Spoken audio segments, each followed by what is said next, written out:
اللہ الرحمن الرحیم پڑھیں اور ساری فکریں دور۔ حضرت ابو سعید خدری رضی اللہ تعالیٰ عنہ سے روایت ہے کہ ایک شخص نے عرض کیا، یا رسول اللہ صلی اللہ علیہ وآلہ وسلم، مجھ کو بہت سے افکار اور قرض نے گھیر لیا۔ تو آپ صلی اللہ علیہ وآلہ وسلم نے ارشاد فرمایا کہ تجھ کو ایسا کلام نہ بتلا دوں کہ اس کے پڑھنے سے اللہ تعالیٰ تیری ساری فکریں دور کر دے اور تیرا سارا قرض بھی عطا کر دے۔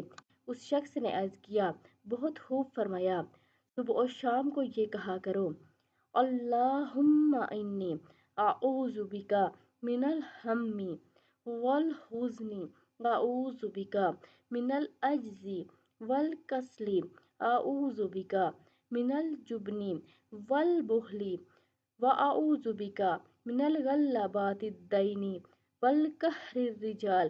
اس شخص کا بیان ہے کہ میں نے یہی کیا، سو میری سارے غم فکریں بھی جاتی رہی اور قرض بھی ادا ہو گیا۔ تو آپ سب بھی اس پر عمل کریں اور ویڈیو کو آگے لازمی شیئر کریں۔ جزاک اللہ خیر۔